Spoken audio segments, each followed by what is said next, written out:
She had spent 3 years being treated like she was nothing. And in about 6 minutes, the man who had made her life hell was going to find out exactly who he'd been messing with. Captain Derek Kane's voice cut through the trauma wing like a blade, loud enough to turn heads 3 corridors away.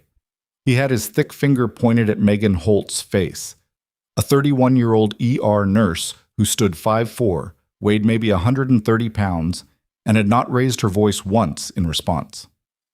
Staff near the nurses' station had gone very still, the kind of still that happens when people are deciding whether to help or disappear. "You are nothing," Kane said. "You hear me? You are a nurse. You hand people bedpans.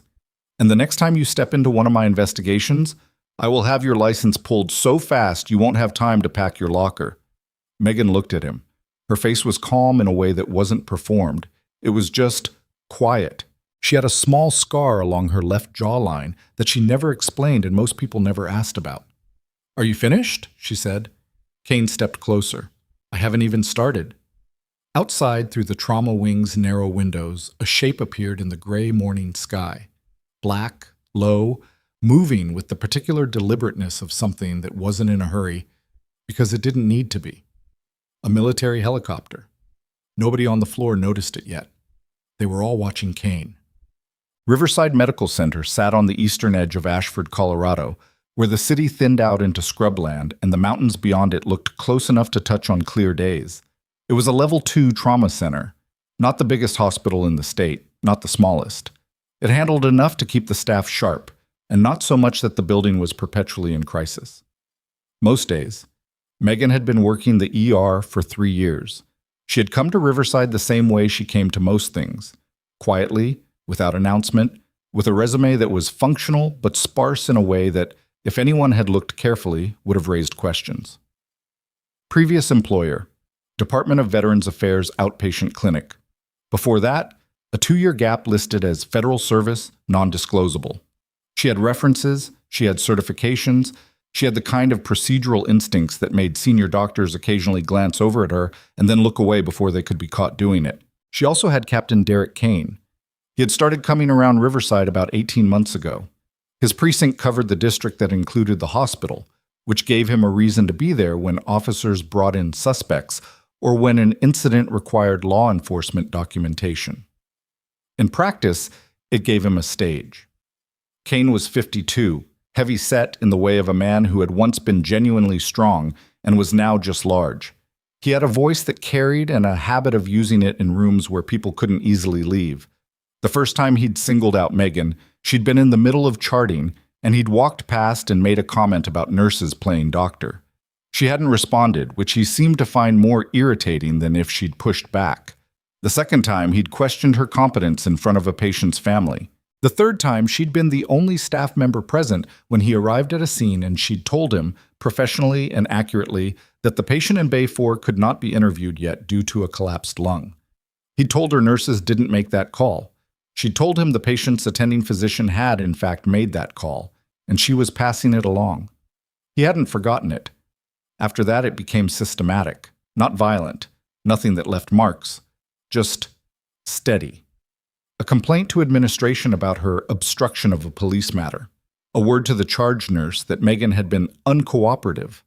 A suggestion to the ER director, Dr. Philip Vance, that perhaps Megan Holt had an attitude problem that reflected poorly on the department.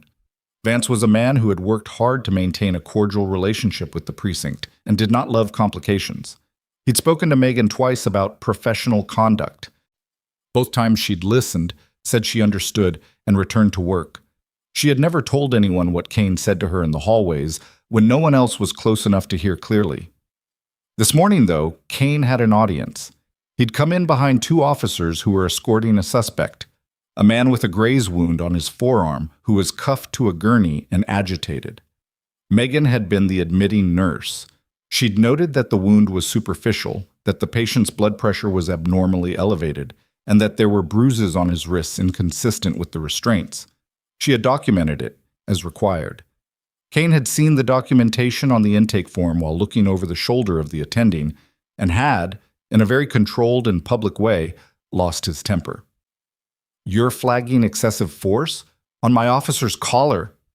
I'm documenting what I observed, Megan said. That's what the form is for. Do you know what happens to nurses who file nuisance complaints against law enforcement? I didn't file a complaint. I recorded clinical observations. He'd stepped closer then, and she had not moved back, which had made it worse. Now, 6 minutes into the confrontation, Dr. Vance had appeared at the edge of the corridor and was watching with the expression of a man who knew this was going to require paperwork. Captain Kane, Vance said carefully. Perhaps we could... I want her suspended, Kane said. He didn't look at Vance. He was still looking at Megan. Today. I want her off the floor before noon, or I'm filing an official obstruction complaint with the hospital board. The hallway went quiet in a specific way. Megan looked at Vance. Vance looked at Kane. Vance looked at the floor. Megan, Vance said, and the word itself was a small collapse. Why don't you take the rest of the shift? I have a patient in Bay 2 who needs her drip checked in 40 minutes, Megan said. I'll have someone cover. She looked at him for a moment. Then she looked at Kane. Kane had the expression of a man who had just won something and knew it. She picked up her badge lanyard from the nurse's station counter, where she'd set it down while charting, and held it for a moment. The scar along her jaw was very still. Then she placed the lanyard back on the counter. Make sure someone covers Bay 2, she said. His potassium levels were borderline when I last checked. She walked toward the exit. No performance in it, no visible emotion, just a woman walking. Kane watched her go. He smiled at Vance. Thank you for your cooperation. She made it to the ambulance bay before she stopped. Not because she broke down. She didn't. She stood near the concrete pillar at the bay's edge and looked out at the parking lot and the road beyond it and the scrubland past that, and she breathed in the cold Colorado morning air and let herself be very briefly, very privately angry.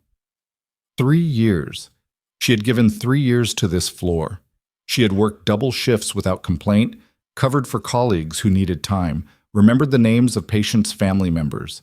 She had, quietly and without recognition, saved 2 lives in the last 6 months, in ways that never made it to any formal record, because the situations had resolved quickly enough that nobody thought to trace them back to what she'd done. And she was going home because a man with a captain's bar had decided she was a problem. Her phone was in her scrubs pocket. She took it out and looked at it. There was a message from a number she hadn't seen in 2 years. Military contact prefix. Short. We know where you are. Situation developing. Stand by. She read it twice. Looked up at the sky. The helicopter was closer now. She could hear it. She put her phone back in her pocket and stood very still for exactly 4 seconds. Then something in her face changed. Not dramatically, not in a way anyone would have been able to describe precisely. It was more like a frequency shift, like something that had been running on low power had just received a signal and was quietly, efficiently coming back online. She was still standing there when the first ambulance came in hot. The radio call had gone out 17 minutes earlier, from a 2-block radius around the Carmichael Street hardware district on Ashford's south side. A coordinated attack, armed men, automatic weapons, multiple targets. Details were fragmentary, the kind of fragmentary that happens when dispatchers are getting calls from people who are still running. By the time the information consolidated into something coherent, the damage was already done. 14 casualties. Possibly more. The first ambulance brought 3. The second, 4 minutes behind it, brought 2 more and a paramedic who had taken a round to the shoulder during extraction. The trauma team that had been running a fairly routine morning went from 0 to mass casualty protocol in under 90 seconds, and it was immediately apparent that there wasn't enough of it. Dr. Vance was in the middle of something that he was clearly not prepared for. He was a good doctor, genuinely competent in the context of a hospital that mostly handled car accidents and cardiac events, and the occasional hunting injury. But mass casualty triage at this volume was a different architecture, and you could see it in the way he was moving, fast, but without the specific economy of motion that comes from having done it before, under worse conditions. Megan heard the first ambulance from the bay. She was still standing there. Her badge was still upstairs on the nurse's station counter. She had no clinical authority on the floor. She had been suspended, or something close enough to it that the distinction probably didn't matter legally. She watched the paramedics pull the first gurney out, and she saw the attending's face, and she did a quick automatic tally, 3 critical, 2 of them airway compromised, 1 hemorrhagic, and she was moving before she had consciously decided to. "You need to step back," said the security officer near the bay door. Young guy, new. He'd been the one who'd started walking her out 30 minutes ago. "I know," she said, and walked past him. He said her name. She didn't stop. She went through the trauma bay door and took in the room in about 2 seconds, where the critical cases were, who was working them, what equipment was in use, what was missing. She moved to the nearest gurney. "Get me suction," she said to the nearest tech. The tech looked at her. She looked back, not angry, not insistent, just certain. The tech got her suction. Dr. Vance looked up from across the room. "Megan, your 2 in Bay 4 are going to code before they get to a surgeon if someone doesn't manage them right now," she said. "Do you want to have that conversation, or do you want to keep them alive?" Vance opened his mouth, closed it. "Bay 4, he said. She was already moving. Us. What happened over the next 40 minutes was not smooth. That was the honest version of it. It was loud and it was ugly, and 2 of the 14 patients died anyway, which was the math of the situation and not a failure of effort. There were moments of genuine confusion, equipment requests that got crossed, a medication dosage that had to be corrected mid-administration, a surgical team that arrived from upstairs and had to be rapidly oriented to what they were walking into. But in the middle of it, there was Megan. She didn't announce herself. She didn't give speeches. She moved between stations with a triage logic that, if you watched it carefully enough, had a structure to it. She was working a system, not just responding. A surgical resident named Torres, who had been in the program for 8 months and had never seen a mass casualty event outside of simulation, would say later that watching Megan work was like watching someone read a page that everyone else was still trying to find the beginning of. "Who's managing the family notification queue?" she asked at one point. Nobody answered. "Get me a name," she said. "One person. That's all." A charge nurse raised her hand. Megan pointed. "You, go. Don't let them near the floor until we have something to tell them." Kane appeared in the trauma bay at the 40-minute mark. He had been somewhere else in the hospital when the casualties started arriving. She didn't know where, didn't care. He came through the doors with 2 of his officers and stood for a moment taking in the room. His eyes found Megan immediately. She was securing a chest tube. She did not look up. "She's supposed to be off the floor," Kane said. Not to anyone in particular. "To the room." Nobody responded. "Vance?" Kane's voice had an edge in it now that was slightly different from earlier, less comfortable. "I thought you suspended her." Vance was at the adjacent station. He looked up briefly. "We had a mass casualty event, Derek." "That's not—" "I'm going to need you to move to the side of the room," Megan said. She still hadn't looked up. She was still working. "You're blocking the supply cart access." Kane's jaw tightened. "I'm not talking to you. I'm not asking for a conversation. I'm asking you to move 16 inches to your left." One of Kane's officers, a younger one, a woman whose name Megan didn't know, took a quiet half step to the left. Kane noticed and didn't. He didn't move for a moment. Then he moved. It was a small thing, but it was a thing. Megan secured the chest tube. She moved to the next station. Outside, through the trauma bay's exterior windows, the black helicopter was visible again. Closer now, lower. It had circled twice. Now it wasn't circling. It was landing. The sound of the rotors didn't penetrate the trauma bay immediately. The room was too loud, too occupied with its own noise. But Torres heard it during a brief lull and looked toward the window, and then other people looked, and then the information moved through the room the way information moves in hospitals. In fragments, sideways, while people are doing other things. "Military helicopter," someone said, "on the south lawn. For one of the patients? Doesn't look like a medevac bird." Kane had moved to the window. He was looking out with an expression Megan couldn't fully read from her position. Something between confused and alert, the look of a man recalibrating. She was finishing the last active critical case. A man in his 40s with 2 rounds to the lower torso who had stabilized, barely, and needed to be moved upstairs. She stepped back from the gurney, stripped her gloves, looked at the room. The worst of it was over. The room was still chaotic, but it was the organized chaos of post-event management, not the front edge of catastrophe. She became aware suddenly of how quiet it had gotten. Not silent, but the specific kind of quiet that happens when a room full of people hears something coming and hasn't yet processed what it means. Footsteps in the corridor outside the trauma bay. Multiple. Hard-soled. Moving in formation. The doors opened. 4 men came through first. Military uniform. Operational, not ceremonial. After them, a woman in her mid-40s, officer's rank on her collar, moving with the posture of someone who had been in a lot of rooms like this and was not impressed or intimidated by any of them. Behind her, 2 more. The officer swept the room once with her eyes, then she spoke. "Where is Sergeant Megan Holt?" The room was completely still. Megan was standing near the supply cart, still in her scrubs, a small bloodstain on her left sleeve from the chest tube procedure.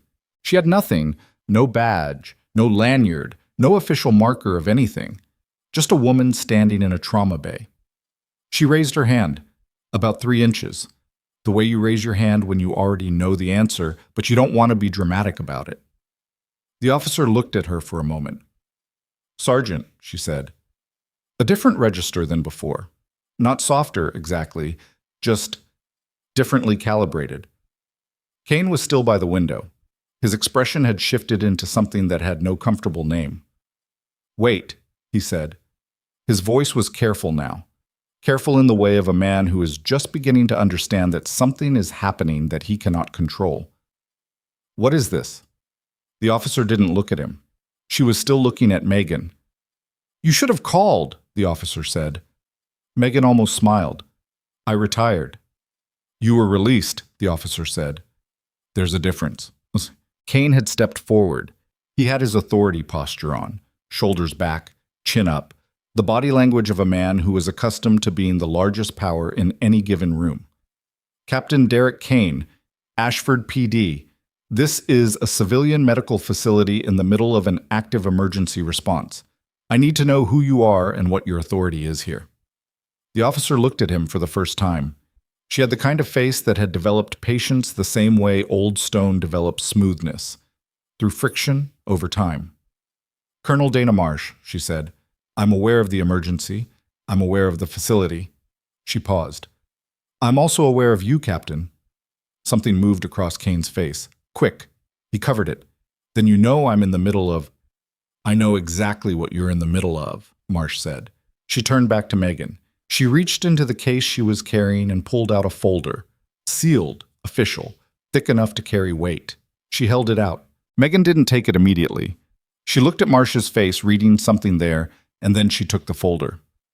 Torres, from across the room, watched the exchange with the particular attention of someone who doesn't yet understand what they're seeing but knows it matters. He would remember, later, the way the room's air had changed. Not dramatically, just the pressure was different, like something that had been compressed for a long time was finally being allowed to expand. Megan opened the folder, looked at the first page. Her expression didn't change. Kane was watching her. He was good at reading situations, at finding the angle.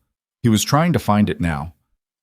"Whatever documentation you have, it doesn't change the fact that this woman was suspended pending a review." "She was suspended," Marsh said, "by an administrator responding to pressure from you." "Yes, we know." The room was very quiet.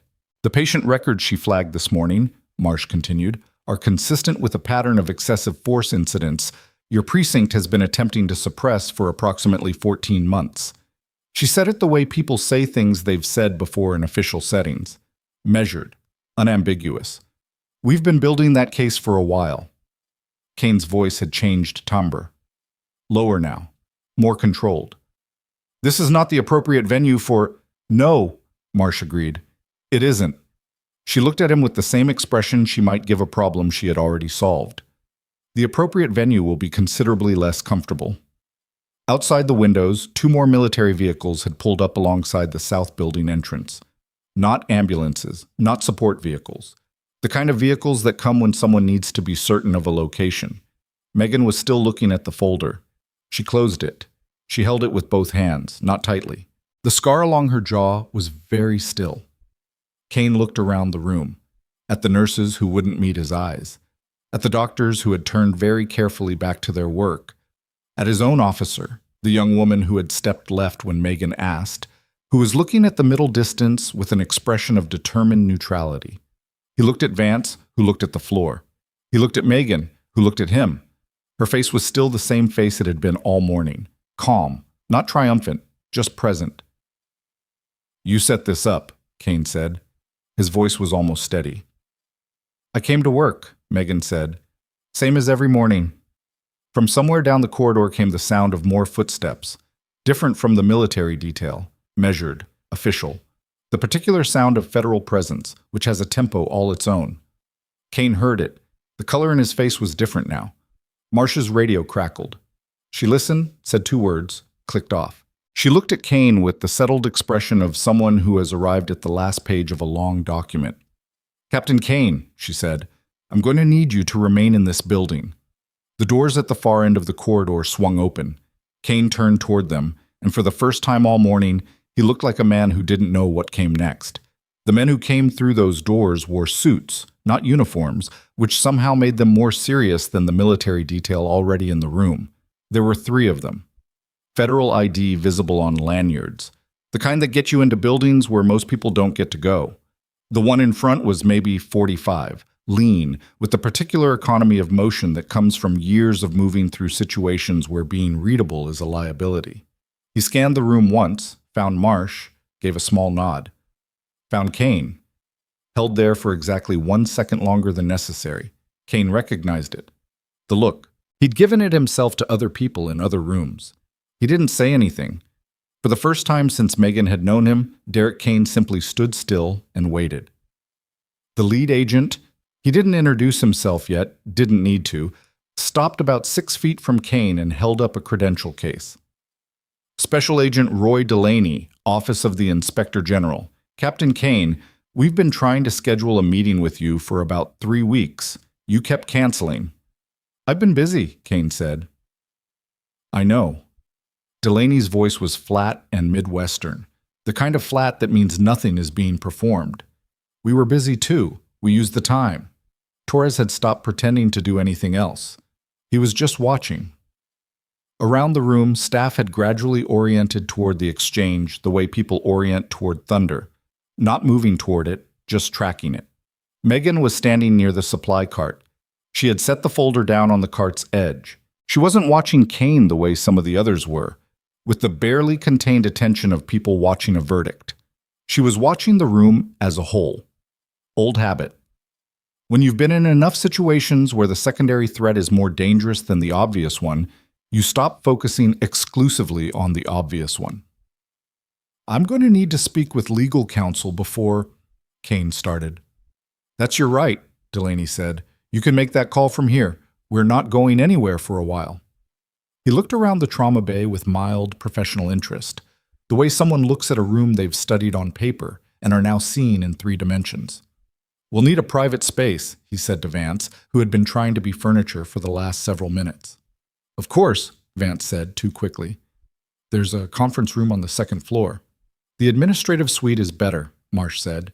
She said it to Delaney, not to Vance. "Works," Delaney said. He looked at Kane. Kane looked back. It was a long look, the kind that communicates a specific and thorough understanding of where things stood without requiring either party to say it out loud. "Captain," Delaney said. Kane straightened. He had, in the space of about 4 minutes, gone from the most powerful person in the room to something else entirely, and to his credit, or perhaps simply to his experience, he had not fallen apart doing it. He walked toward Delaney with his chin still up, some dignity left in it. "This is a mistake," Kane said, quiet enough that only the people close to him heard it. "They usually look like that from where you're standing," Delaney said, and stepped aside to let Kane precede him. The room exhaled, not loudly, not with celebration, just that specific collective release of pressure that happens when a thing that has been wrong for a long time takes its first visible step toward correction. Megan picked up the folder from the cart edge and held it at her side. Marsh had come to stand near her, and for a moment neither of them said anything. Around them, the trauma bay began its transition back into functional hospital activity. The performance mode chaos of 30 minutes ago settling into the competent, steadier work of patient management and transfer coordination. "You look tired," Marsh said. "Long morning," Megan said. "We had a flag on your location for about 8 months. Couldn't decide whether to reach out." Megan looked at her. "Why didn't you? You seemed like you were managing." "I was." Marsh let that sit for a moment. "Kane's been on the radar for a while, but the IG case needed witnesses, and the witnesses were scared. When you filed that intake documentation this morning," she paused, "the digital flag on your employee ID at this facility is attached to a monitoring alert. When you used a workstation to log the documentation, the flag activated. We were already in Ashford." Megan absorbed this. "You were already here. 50 minutes out. And the helicopter was—" "Presentation," Marsh said, with the ghost of something that wasn't quite a smile. Delaney wanted Kane to see it before he understood what it meant. Megan looked toward the corridor where Kane had just disappeared. 14 months, she said. "You've been building this for 14 months. Longer on the federal side. Kane's operation goes deeper than one precinct, but the Ashford piece needed the right precipitating event." Marsh glanced at Megan. "You handing him a documented excessive force incident on a silver platter at 7:40 in the morning was more than we expected." "I wasn't trying to hand him anything. I was documenting what I saw." "I know," Marsh said. "That's why it worked." By noon, the hospital had 3 distinct realities running simultaneously, and none of them were communicating with each other very efficiently. In the administrative suite on the 2nd floor, Delaney and 2 of his agents were conducting what was technically a voluntary interview with Kane and his recently arrived attorney, a man named Pratt, who had the look of someone who'd been pulled from another appointment and was still recalibrating. The session had already produced what Delaney's team described in shorthand as productive tension, meaning Kane was holding positions that the available evidence was going to make very difficult to maintain. In the trauma wing, the aftermath of the morning's mass-casualty event was still being managed. The 12 patients who'd survived the initial wave were at various stages of stabilization, surgery, and post-op recovery. The 2 who hadn't, a 23-year-old man and a 40-year-old woman, had been moved to the hospital's morgue with the quiet, careful protocol of institutions that deal with death regularly enough to have developed a language for it. The surgical teams upstairs were running on the particular fuel of sustained adrenaline, the kind that holds people together through the work and then drops them the moment the work ends. And on the ER floor, the staff was doing what hospital staff does when something enormous has happened and the enormous thing hasn't finished happening yet: moving, talking, keeping busy, processing in fragments. Megan was in the break room. She had her coffee, made it herself, too strong by most standards, and she was sitting at the table with the folder Marsh had given her open in front of her, reading it for the 2nd time. Not the official documentation. She'd absorbed that on the first pass. She was reading the secondary materials, the IG case summary that Marsh had included as a courtesy, pages of it, the kind of dense procedural accounting that most people would have to read 3 times to understand. She read it once. The depth of what Kane had been doing, not just at Riverside, not just to her, was larger than she'd estimated. Falsified use of force reports, at least 11 documented incidents over 4 years where evidence had been altered or suppressed, 3 cases where witnesses had subsequently recanted testimonies in ways that didn't hold up to analysis, 2 civil lawsuits quietly settled by the city with confidentiality agreements, money moving through department equipment procurement in ways that required a forensic accountant to trace, but once traced, were not ambiguous. She turned a page, read, turned another. Torres came in for coffee and saw her at the table. He hesitated at the machine, trying to decide whether to acknowledge what was clearly a complicated moment or treat it as a normal coffee situation. "You okay?" he said finally. She looked up. "Yeah. That was—" He stopped, reconsidered. "I've been in residency for 8 months, and I've never seen anything like that." "Which part?" "Any of it." He poured his coffee. "The way you worked in there, the military showing up, all of it." He paused. "Kane." Megan closed the folder. "It's a lot," she said. which was not the same as agreeing with his characterization. Torres sat down across from her, which she had not explicitly invited but didn't object to. He was young enough to still carry his emotions close to the surface. She could see him working through something. "Those patients that didn't make it," he said. "Martinez and the woman, Graves.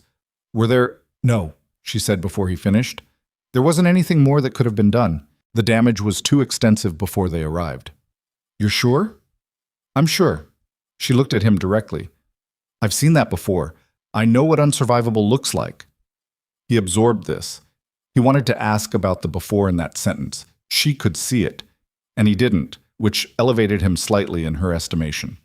He just nodded and drank his coffee. "Dr. Vance is looking for you," he said after a moment. "One of the nurses told me." I figured.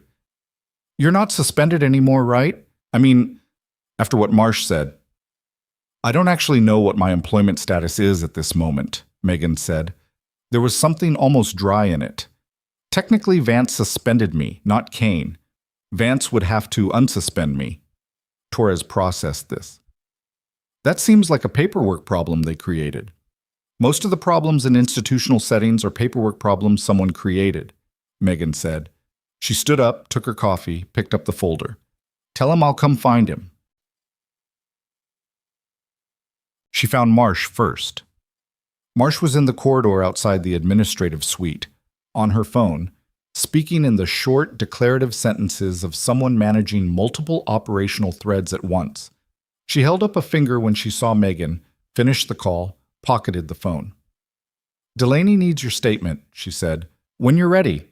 It doesn't have to be today." "What specifically?" "The documented incidents, the intake form this morning, any interactions with Kane that you can place and date. There are others coming forward, 2 nurses from this floor, 1 from the overnight shift, at least 1 of Kane's own officers. But your account matters because the documentation trail starts with you." Megan nodded slowly. "How long has the IG been building this?" "The real number." Marsh considered whether to answer, and then did. "The original complaint was filed 2.5 years ago, by a police officer in Kane's own precinct who subsequently requested a transfer to a different district." 2.5 years, Megan repeated, not with bitterness, just accounting. "These things take time. You know that." "I know what happens to people on the receiving end while they take time." Marsh held her gaze. "Yes," she said, "we do too."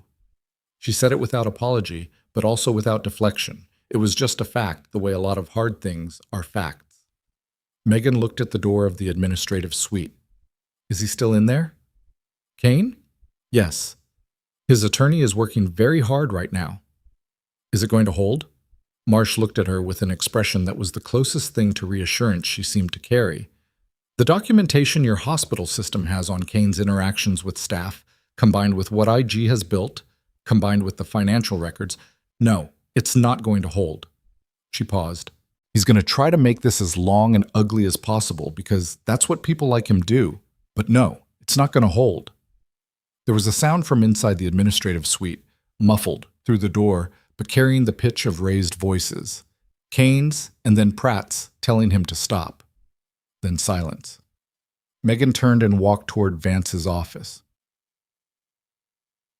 Vance had his hands folded on his desk, and the look of a man who had spent the last 2 hours having a very difficult conversation with himself.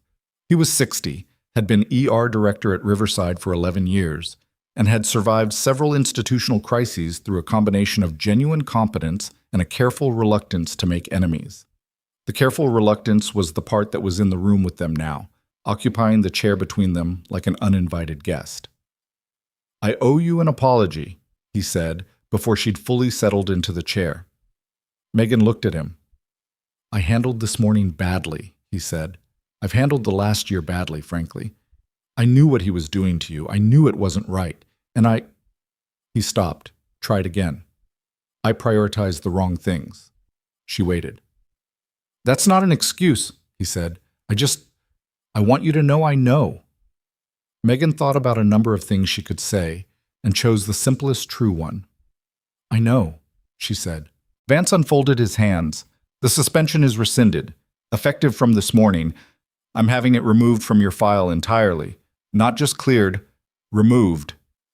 The IG will probably want the record of the conversation, she said, the one that led to the suspension. Vance blinked. Then he processed this and nodded slowly. Right. Yes. A pause. God, I'm going to need a lawyer. Probably, she said, not unkindly. Are you going to be okay? He asked. It came out sounding more genuine than she'd expected from him. I was already okay, she said. I just need to keep being allowed to do my job. He nodded. He seemed like he wanted to say something more meaningful and either couldn't find it or had decided he'd used up his credit for the morning. You can have the rest of today, as leave paid. Given what... I'd rather work, she said. He looked at her for a moment, then... Bay 3 and 5 need coverage. The afternoon shift is short. I know, she said, and stood up. The afternoon was its own kind of intensity, different from the morning. The managed grinding work of sustained crisis aftermath rather than the sharp edge of the thing itself. Patients from the morning's mass casualty event required ongoing monitoring. Family members who had been held in the waiting areas were finally getting information, which generated its own emotional weather. There were administrative decisions being made on every floor, phone calls being conducted in low voices, the institutional machinery of a hospital responding to a day that had gone significantly outside its operating parameters. Megan worked Bay 3 and Bay 5. She also, in the intervals between patient care, found herself giving brief, factual accounts of various interactions with Kane to two different people. A junior IG agent who had set up a temporary workspace in a consultation room off the corridor, and a hospital HR representative named Okafor, who was building an internal record with the particular focused energy of someone who understood that timing mattered. The accounts she gave were not dramatic. She didn't perform outrage or pain. She gave dates where she had them, described language used, described physical positioning, noted who had been present. The IG agent typed quickly and occasionally asked clarifying questions. Okafor took handwritten notes and had a voice recorder running. Between them, she checked on Mrs. Harlow in Bay 3, who was 68 and had come in that morning for a cardiac event entirely unrelated to the day's other events, and who found the activity in the corridor somewhat alarming. Megan spent 8 minutes with her that had nothing to do with the morning's drama, talking about her granddaughter's volleyball tournament, checking her pressure, adjusting her oxygen flow. Ordinary work. The kind that was easy to forget was the actual center of the whole thing. At 3:15, Torres found her near the medication station. Kane's attorney is downstairs, he said. I saw them in the lobby. He paused, choosing. Not good. What kind of not good? The kind where you've been in a room for 4 hours and the room has been winning. Megan filed a medication log. Delaney's people know what they're doing. How well do you know them? The military? Marsh? She considered how much to give him and settled on a partial truth. We've worked in overlapping contexts before. A long time ago. Torres was quiet for a moment. Then, the file they brought, that was your service record. Part of it. How classified is the rest of it? She looked at him. He was 26, maybe 27, working on 4 hours of sleep and asking questions that were partly professional curiosity and partly something more, the need to make sense of a day that had rearranged his understanding of several things at once. Classified enough that you won't find it on any database you have access to, she said. And probably shouldn't. He nodded, accepting the boundary. Then, after a pause, I want you to know. In Bay 4 this morning, when you were managing the hemorrhagic case, I've seen that technique in training materials. It's not standard ER protocol. That's surgical field technique. Megan didn't say anything. I'm not asking, Torres said quickly. I'm just saying, I noticed. He paused. It saved his life. She filed the last form on the medication log. Get some coffee, she said. You've been on since 6. So have you. I know, she said. That's why I know what I'm talking about. At 4:40, everything changed again. It started with a call that came into the hospital's main line, not the ER line, not a patient call, the administrative line. The hospital's communications director, a woman named Aldridge who had been having the worst day of her professional career, took the call and then walked very quickly to find Vance, and then Vance walked very quickly to find Marsh. What Aldridge had been told: 3 of Kane's officers from the Ashford PD had arrived at the hospital and were requesting to speak with someone in authority. Not IG, not federal. They were there voluntarily.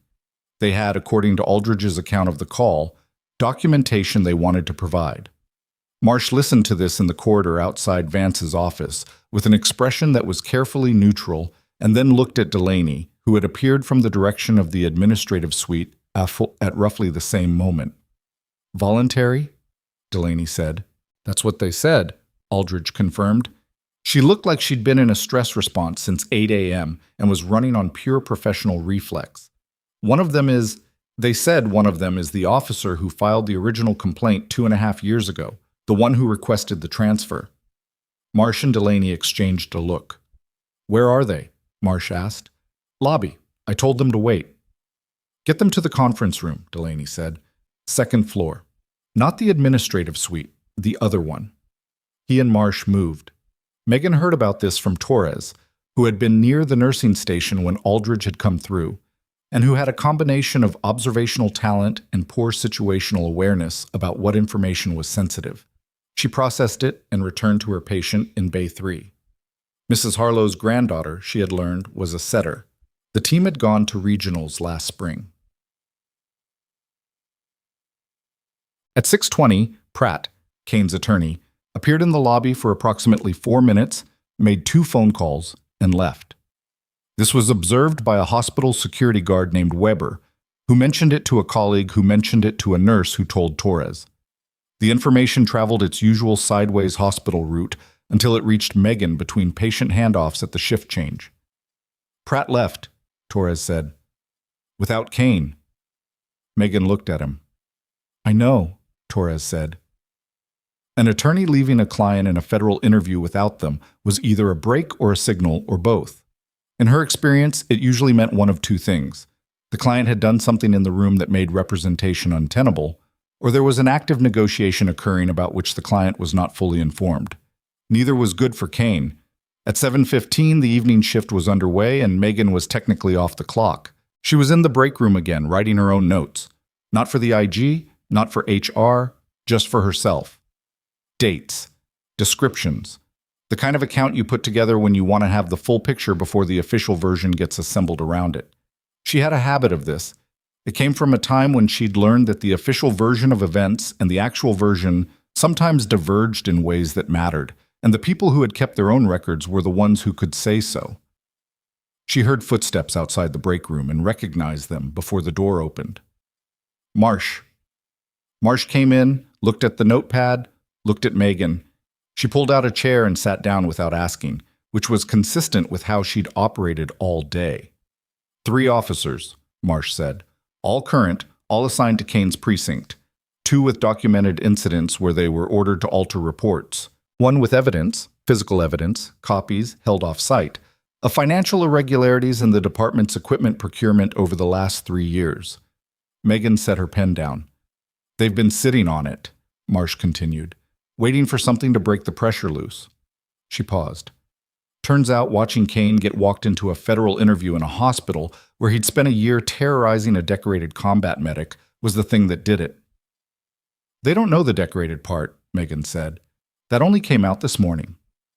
They know enough, Marsh said. They know what they watched him do to you and the rest of this staff, and they know what they were ordered to do on his behalf. She looked at the notepad. The case isn't just viable now. It's substantial.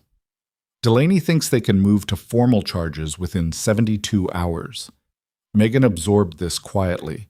She picked up her pen, put it down again. Is Kane still in the building?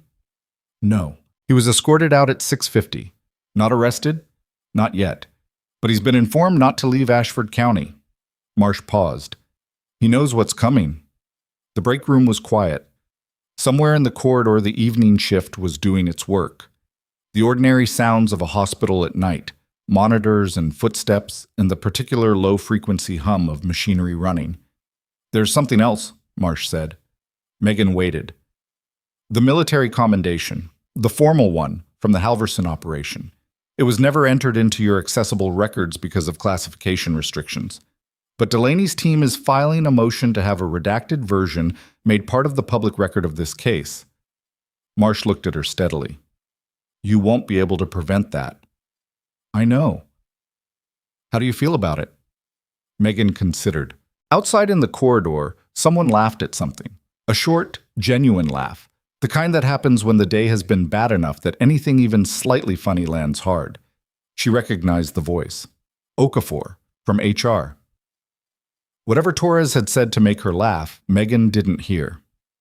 I feel like I went to work this morning to check a patient's potassium levels, Megan said. And now it's 7:15 and 14 people came in on gurneys and 2 of them didn't go home, and I gave 3 different official accounts, and apparently I'm about to be in a federal case record. She paused. I don't know exactly how I feel about it. Marsh nodded. It wasn't dismissive. It was the nod of someone who recognized an honest answer. The commendation citation, Marsh said carefully. The redacted version. It mentions the Halverson operation by designation only, not by detail. But it establishes, she paused, it establishes that you are not the person Kane spent a year telling everyone you were. The break room was quiet again. Megan picked up her pen. She looked at her notepad. On it, in her own handwriting, were dates and times and descriptions.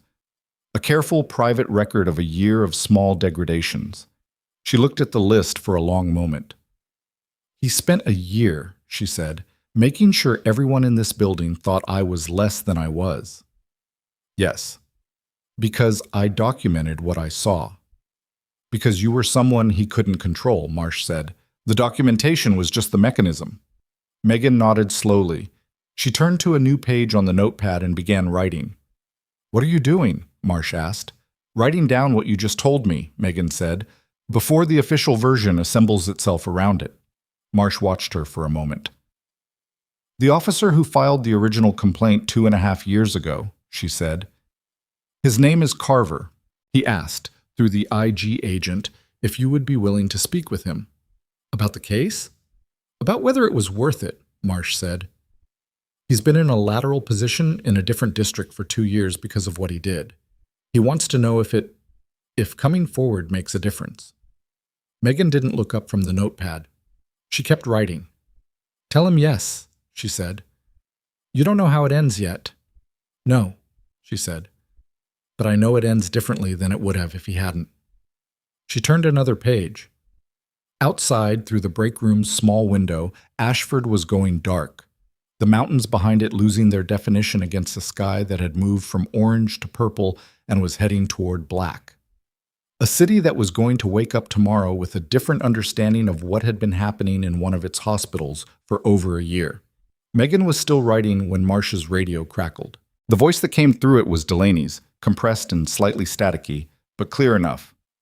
Marsh, we've got a problem. Marsh straightened. What kind? A pause. The kind of pause that happens when the person on the other end is deciding how to say something that doesn't have a clean way of being said. Kane's wife, Delaney said. She came into the ER 20 minutes ago, brought in by ambulance. She's asking for... Another pause. She's asking for the nurse, Holt. Megan had stopped writing. What happened to her? Marsh said. Delaney's voice came back flat and careful. Whoever worked her over was thorough, he said. And the responding officers who took the call, 2 of them are Kane's. They've already been on scene. The break room was completely still. The security footage from her street, Delaney said, was deleted from the city traffic system in the last 40 minutes. Megan set her pen down on the notepad. She stood up. She looked at Marsh with an expression that wasn't panic or anger. It was something colder and more operational than either, the frequency she'd shifted into that morning in the ambulance bay, but quieter now, more deliberate. Which bay? She said. Bay 6, Marsh said, already moving. Megan was 3 steps ahead of her. The evening shift had settled into its rhythm. The particular low-frequency hum of a hospital at night that feels almost peaceful until it isn't. Bay 6 was at the far end of the ER corridor, partially curtained, and Megan could see the attending from 20 feet away. a young resident named Holloway who had been on since noon and was doing his level best with something that was clearly outside his experience. She pushed through the curtain. The woman on the gurney was 50, maybe 52, and the damage was not the kind that happens in falls. Megan registered this in the first 2 seconds without naming it out loud. Periorbital hematoma, left side, significant. Split lip, still seeping. Defensive bruising on both forearms. The pattern that forms when someone raises their arms to protect their face and the blows keep coming anyway. Holloway had gotten a line in and had her on monitoring, which was correct, but he was hovering at the edge of the bay with the uncertain posture of someone waiting for direction. "What's her pressure?" Megan said. 94/60 when she came in. It's climbing. 98 now. Pupils? Equal and reactive. No LOC that the paramedics could document. The woman, Sandra Kane, though Megan didn't know her name yet and wasn't thinking in names, turned her head toward the sound of Megan's voice. Her one good eye found Megan's face, and something in her expression shifted. Not relief exactly, more like the particular recognition of someone who has been waiting a long time for the room to contain a person they could trust. "They said you were here," Sandra said. Her voice was thick, the lip affecting her consonants. "The paramedic." He said, "Ask for the nurse." "I'm here," Megan said. She moved to the side of the gurney and began a secondary assessment. Methodical, hands moving, checking what the monitoring couldn't tell her. Ribs, gently. Sandra winced at the third and fourth on the left side. Megan noted it without pausing. "Can you tell me what happened?" "Derek?" Sandra said it like a fact, not a charge. The single word of someone who had said it in official context enough times that the emotion had been worn out of it. "He called me from... I don't know where he was. He knew things were falling apart. He came home." Megan kept working. "How long ago?" "I got here about... They said I came in at 6:50 something, which meant it had happened between Kane being escorted from the building and his wife's ambulance arriving. 50 minutes. Megan did not let this calculation show on her face. She looked at Holloway. "I want imaging on the left chest wall, and let's get a head CT ordered, even with reactive pupils given the mechanism." Holloway nodded and moved. "Sandra," Megan said, and the name registered now because Marsh had appeared at the curtain's edge and held up her phone briefly. Sandra Kane on the screen. "Has he done this before?" Sandra looked at the ceiling. There was a long pause that was its own answer. "Not like this," she said finally. "Not... This is different." She closed her good eye. "He knew it was over. I could hear it. That was the worst part. He wasn't angry at me. He just needed somewhere to put it." It was one of the most honest and terrible things Megan had heard all day, and the day had contained considerable competition. She finished the secondary check and straightened up. 2 fractured ribs, likely. Possible small pneumothorax. She'd know more with imaging. The facial injuries were significant but stable. The blood pressure was moving in the right direction. Sandra was going to be all right, physically. That was the answer to the immediate medical question. The other questions were considerably more complicated. Marsh stepped fully into the bay. She had her ID visible and her voice calibrated to the specific register of official presence that was still somehow not unkind. "Mrs. Kane, I'm Colonel Marsh. I need to ask you some questions when you're ready. There's no rush on that. The medical team has priority." Sandra turned her head toward Marsh. She took in the uniform, the rank, the ID. Her good eye was very clear. "You're the ones who came for Derek." "Yes." "Then I have things to tell you," Sandra said. "I've had things to tell someone for 4 years. She stopped. The lip was swelling further and talking was becoming more difficult. "I was scared." "I know," Marsh said. "He kept files," Sandra said, "at the house. Not on the department system. Physical copies of things. I don't know everything that's in them, but I know they exist, and I know where he kept them because I found them once, and he..." She stopped again. Megan looked at Marsh. Marsh was already reaching for her radio. "Delaney," Marsh said, "we need eyes on Kane's residential address immediately. Do not wait for a warrant. Exigent circumstances. active assault victim in hospital who has indicated location of relevant evidence. A pause. Yes. Now. She clicked off. Looked at Megan over Sandra's gurney. The look communicated something they didn't need words for. The case had just gotten larger, and someone needed to move before Kane did. He doesn't know she's here yet, Megan said quietly. No, but he will. Marsh straightened. I need to make calls. She left the bay. Megan stayed. Sandra had her good eye on Megan now with an expression that was difficult to categorize, somewhere between exhausted and strangely resolved. You're the nurse he kept trying to get rid of, she said. Yes. I heard him talk about you, not by name always, but she shifted and winced at the ribs. He called you the problem. For about a year he called you the problem. Megan adjusted the line on Sandra's arm where it had pulled slightly. Rest, she said. We'll have imaging soon. I need you to understand something, Sandra said.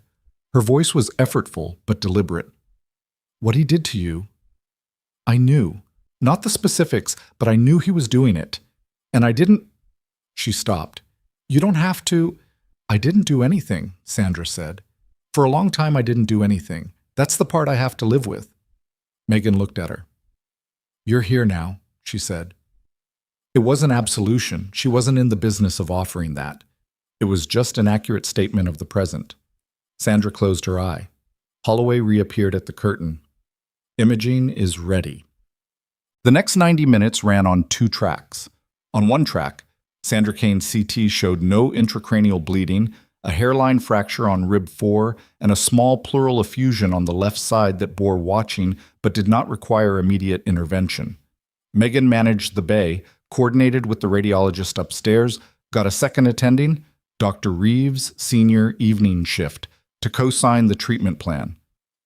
The physical work was straightforward, the kind of care that had a logic to it, steps that connected to each other in ways that made sense. She did it. On the other track, the building was doing something it had been doing all day but was now doing faster. Delaney's team reached Kane's residential address at 7:48. What they found there was relayed back to Marsh in fragments over the next 20 minutes. Physical files, as Sandra had described, in a waterproofed case in a utility crawl space. The contents were still being inventoried, but the early assessment, in Delaney's phrasing, was significant. Bank records, correspondence, copies of altered documents alongside originals, the originals that prove the alteration, the kind of material that someone keeps because they believe it protects them, that it's leverage, that as long as they have it, they have options. The problem with that theory was that it required the person to have the files. At 8:20, 2 of Delaney's agents went to Kane's current location, a hotel 2 miles from Riverside that he'd checked into after leaving the hospital, presumably because returning home felt too exposed, and informed him that his residential address was an active federal evidence collection site. The interaction lasted approximately 4 minutes. An agent standing in the hallway heard Kane's voice through the door, escalating through several registers before going completely quiet. Megan heard this from Marsh in the corridor outside Bay 6 at 8:40 during a handoff between monitoring checks. He's not going to be arrested tonight? She asked. Formal charges need to be filed first. The warrant application is being processed.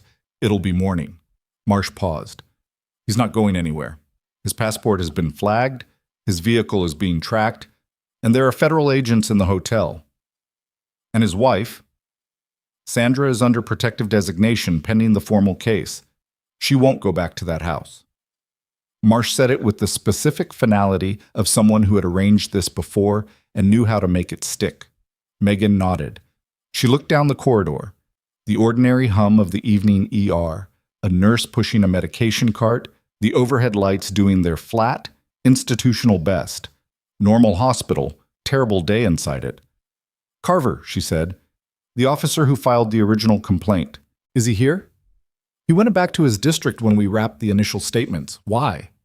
I want to talk to him. Not for the record, just... She paused. She wasn't entirely sure how to finish the sentence. I'll get you a number, Marsh said. Megan's pager went off. Bay 6. Sandra's monitor had flagged an irregularity. She moved. The irregularity was a run of atrial flutter, brief, probably stress-induced, that resolved before Megan was fully through the curtain. She checked Sandra's rhythm strip, rechecked the line, adjusted the monitoring parameters. Sandra was awake. Her lip had been sutured by one of the evening team, and the swelling had progressed the way it always does in the hours after impact. Worse before it gets better, the body's honest accounting of what happened to it. "The files," Sandra said. Her voice was clearer now, the pain medication having taken some of the edge off.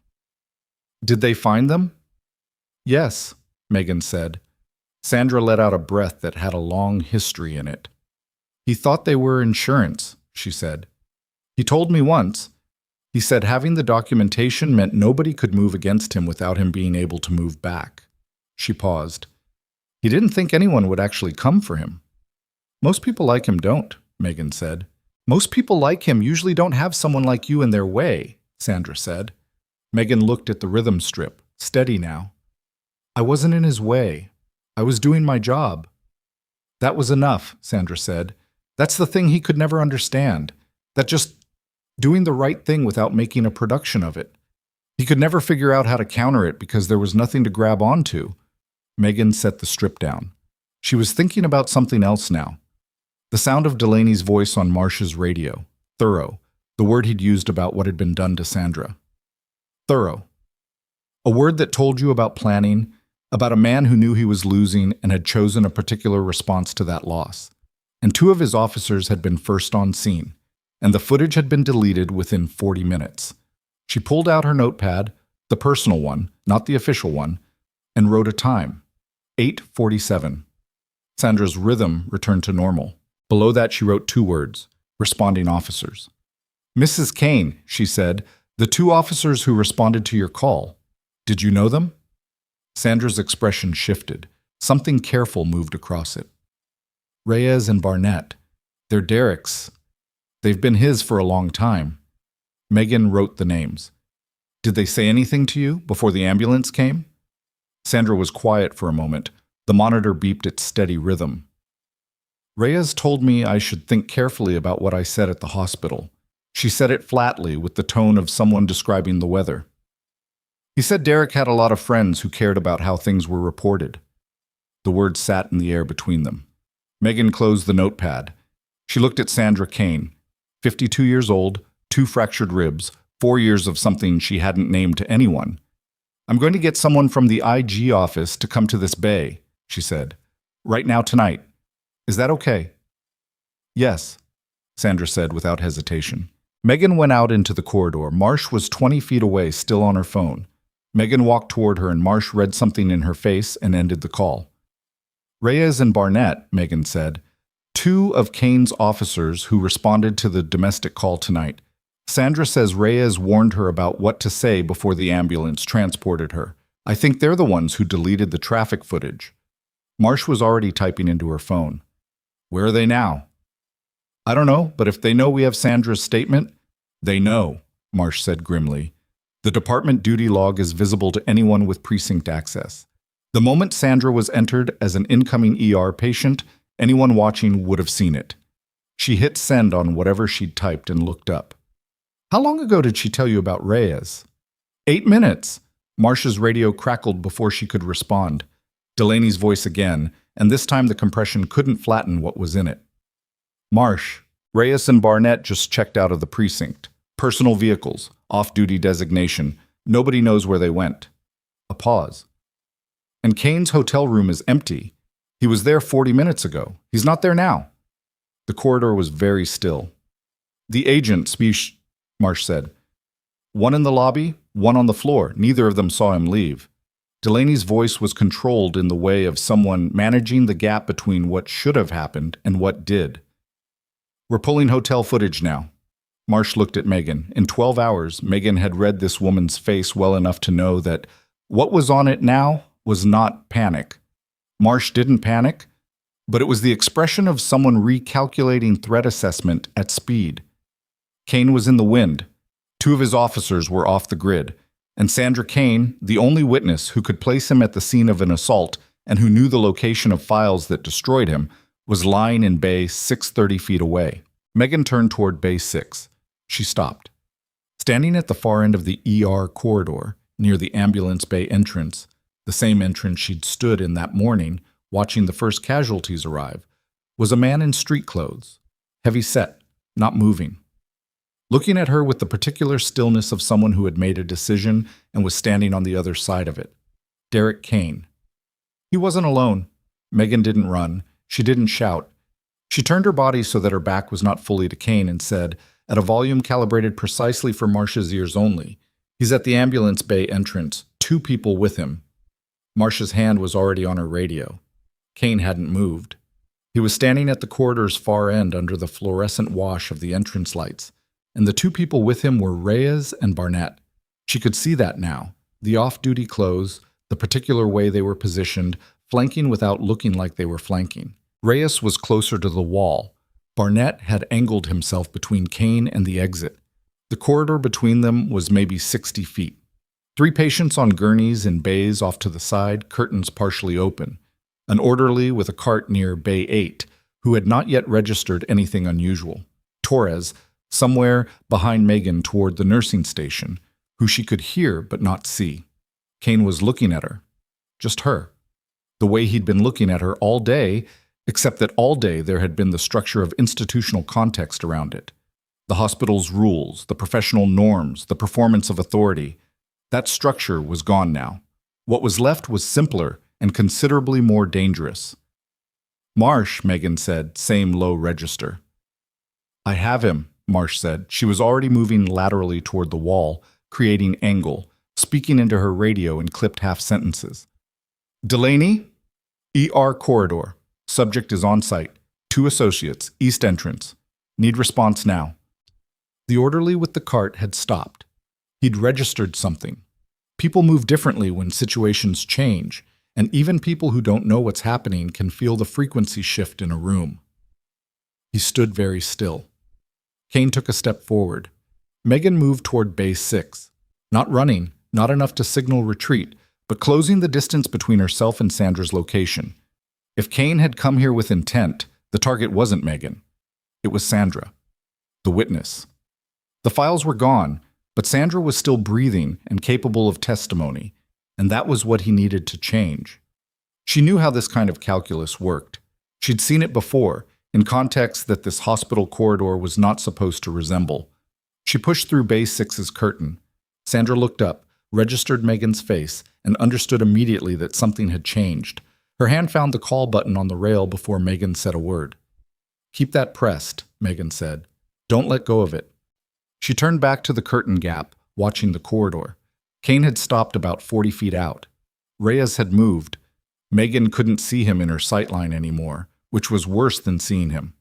Barnett was still visible, closer now, his eyes moving between Megan's position and the end of the corridor where Marsh had been standing. Marsh was gone from the wall.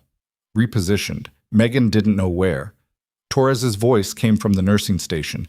"Hey, and then stopped in the way voices stop when someone who was about to say something casual realizes the room has a different situation in it. "Torres," Megan said, loud enough to carry, "get behind the station and stay there." A pause. Then the sound of someone moving. Kane took another step. His face was doing something she hadn't seen on him before. The composed authority, the precinct captain performance, all of it had dropped. What was underneath it was not simple rage, which would have been easier to read. It was something more brittle. A man who had spent a career controlling situations and outcomes, looking at a situation he could not control and trying to find the action that would restore the balance in his favor. "Sandra," he said. His voice was aimed at the curtain, loud enough to carry without shouting. "I need you to come with me." Megan stood in the gap of the curtain. "She's a patient in active medical care. You need to leave this corridor." Kane looked at her. Something in his face tightened. "You don't get to tell me." "I just did," Megan said. The corridor's other sounds had faded. The hum of machinery still, the distant activity of the rest of the hospital. But the immediate space had gone quiet, the way spaces go quiet when the people in them understand that something is about to happen. Reyes came out of a side alcove near Bay 8. He had covered about 20 feet while Megan's attention was on Kane, and he was now positioned at a different angle, closer to Bay 6's entrance. His hand was at his hip, not drawn, but at his hip. Megan had 4 seconds to assess and make a decision about the geometry of the situation. Reyes between her and the corridor, Barnett near the entrance, Kane in the middle, Sandra behind her with fractured ribs and an IV line. She had been in worse geometry, considerably worse. She stepped fully out of the bay gap and into the corridor. It pulled Reyes's attention, which was the intention. When someone moves toward threat rather than away from it, the threat has to recalculate. Reyes recalculated. He stopped moving. "Reyes," she said, his name directly, which people rarely expect in moments like this. "You filed a use of force incident 2 years ago that matches the pattern the IG has been documenting. You are not his friend. You are his evidence." Reyes's expression flickered. "Think about what happens in the next 60 seconds, Megan said, and think about what happens in the next 60 months. From the end of the corridor, the sound of the ambulance bay doors opening, then footsteps. Multiple, hard-soled. And Delaney came through with 2 agents behind him, and from the opposite end of the corridor, Marsh reappeared with one of the military detail, and the geometry of the situation completed itself in approximately 4 seconds. Kane looked at the people coming from both directions. He looked at Reyes. He looked at Megan. The brittleness in his face didn't break. It set, like something cooling into a shape it would hold permanently. "Kane," Delaney said. He wasn't running. He was walking with the unhurried pace of someone who had already done the math. "Stop where you are." Kane stopped. Barnett, near the entrance, put his hands up. It was almost instantaneous. The decision of a man who had been on the edge of a choice and just watched it get made for him by the room. Reyes didn't put his hands up, but he took his hand away from his hip and placed both of them in visible positions, and the difference between that and what he'd been about to do was significant. Delaney reached Kane. He was close enough that the conversation didn't need to carry. "This is the second time today I've told you to remain where I can see you," he said. Kane said nothing. "That decision," Delaney gestured at the corridor, the hospital, the entire day, "is going to cost you." "I came to see my wife," Kane said. His voice had found a surface again. Not the authority surface, something harder and more defensive. "I have a right to—" "You were placed under an informal restriction and you violated it. You entered a federal evidence perimeter, and 2 of your officers deleted surveillance footage in connection with a domestic assault call." Delaney let each of those sit. "We're past the informal stage." He looked at the agent to his left, who produced a document. "Derek Kane, you're being detained pending formal charges." He nodded at the agent. "Read it out." The agent began reading. The corridor was very still. Torres had appeared at the edge of the nursing station, just visible, watching. The orderly with the cart had not moved in several minutes. Through the gap in Bay 6's curtain, Megan could see Sandra's hand still pressing the call button, and the cardiac monitor's steady green line moving in its reliable rhythm. She looked at Kane as the charges were read. His face was doing very little, but his hands, at his sides, had closed into fists. Not for use, just the physical expression of a man who had no remaining outlets for what he was carrying. She turned and went back into Bay 6. What happened in the corridor after that was not invisible to her, but it was no longer her primary concern. She heard it, the procedural language, Reyes being separated from Barnett, both of them talking with the particular speed of men deciding how quickly they could reconfigure their position. But she was back at Sandra's bedside, checking the monitor, checking the line, doing the work. Sandra had let go of the call button. "He's here," she said. It wasn't a question. "He was," Megan said. "He's with federal agents now." Sandra looked at the ceiling. Her expression was not what Megan had expected. Not relief, not even fear. Something more complicated. The face of a person doing a long private accounting that had been in progress for years and was now reaching its final column. "He's going to say I gave him permission to come," Sandra said. "That I asked him to." "You didn't." "I know, but he'll say it."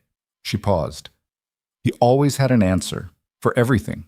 Whatever he did, there was an answer ready. I used to think that meant he was smart. Megan checked the pressure cuff. 96/62. Improving. "It means he was scared," Megan said. "Smart people don't need answers for everything. They can sit with uncertainty. He never could. Sandra turned her head to look at her. You figured that out today? I figured it out in the first month, Megan said. It just took him this long to run out of answers. Delaney's team worked through the night. This was not a phrase that meant anything dramatic. It meant people in institutional lighting going through documents, making calls, building a record that was already largely built and now simply needed formal assembly. Megan was not part of that process after she gave her final statement at 10:15, a 30-minute session with Delaney himself, during which he asked questions that were specific and she answered them the same way. When it was done, she asked him one question. Reyes, she said. What's he doing? Delaney leaned back in his chair. They were in the second-floor conference room, the same one that had been used most of the day, which now had the lived-in quality of a space that had absorbed a significant amount of human tension. Reyes requested counsel immediately. He's not talking yet. A pause. Barnett is talking. Extensively. What's he saying?